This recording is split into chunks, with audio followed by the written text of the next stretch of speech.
Social media पर आज सुबह से ही #कोविडशील्ड और कोवैक्सीन ट्रेंड कर रहा है। लोग अपनी पुरानी पर्ची फिर से देख रहे हैं कि उन्होंने कौन सी वैक्सीन लगवाई थी। रात से ही एक खबर ने भारत के करोड़ों लोगों को टेंशन में डाल दिया है। दरअसल हाल के महीनों में अचानक मौत की कई घटनाएं सामने आई, कई वीडियो आए, लेकिन उसे ये कहकर इग्नोर कर दिया गया कि उसका कोरोना वैक्सीन से कोई भी ताल्लुक नहीं है। लेकिन अब लंदन से जो रिपोर्ट सामने आई है वो आपको परेशान कर सकती है। नमस्कार, मैं हूं अनुषी गुप्ता और आप देख रहे हैं एनडीटीवी इंडिया का डिजिटल प्लेटफॉर्म। कोरोना की दवा बनाने वाली ब्रिटेन की फार्मास्यूटिकल कंपनी एस्ट्राजेनेका ने पहली बार ये स्वीकार किया है कि उनकी कोविड-19 वैक्सीन से गंभीर साइड इफेक्ट्स हो सकते हैं।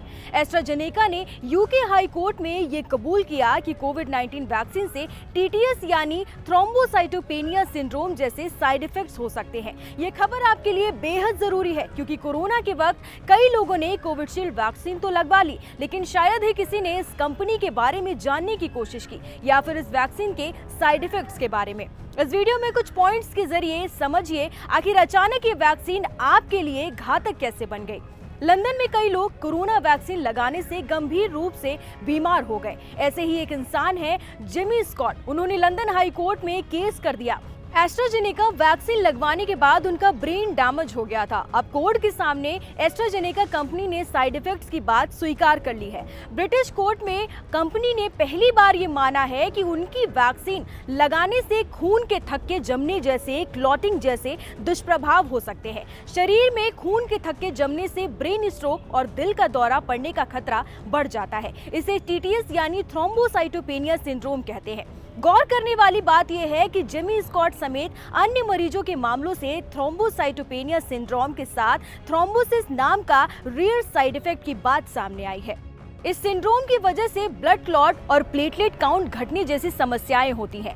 एस्ट्राजेनेका कंपनी की ओर से ये यूके के हाई कोर्ट में पेश किए गए कानूनी दस्तावेजों में कहा गया है कि वैक्सीन की वजह से टीटीएस जैसे साइड इफेक्ट्स हो सकते हैं, लेकिन इसकी आशंका बेहद कम है। इसके चलते शरीर में प्लेटलेट्स गिर सकता है। अब एस्ट्राजेनेका ने साइड इफेक्ट्स की बात कबूली तो दुनिया भर के उन लोगों की टेंशन बढ़ गई है जिन्होंने यही फॉर्मूला वाली वैक्सीन लगवाई थी। भले ही उसका नाम अलग हो, लेकिन फॉर्मूला सेम हो सकता है।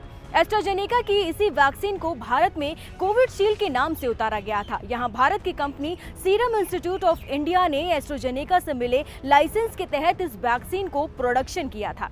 इसी ऑक्सफोर्ड एस्ट्राजेनेका कंपनी की वैक्सीन भारत में कोविडशील्ड के नाम से लगाई गई थी। करोड़ों लोगों ने इसे लगवाया था क्योंकि ये गांव-गांव उपलब्ध कराई गई थी।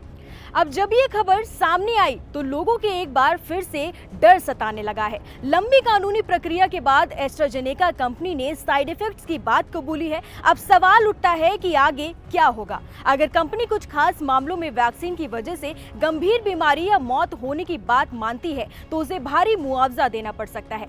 अहम बात यह है कि एस्ट्राजेनेका की कबूलनामे के बावजूद कंपनी वैक्सीन में कमी होने या इसका व्यापक दुष्प्रभाव होने के दावों को सिरे से खारिज करती है।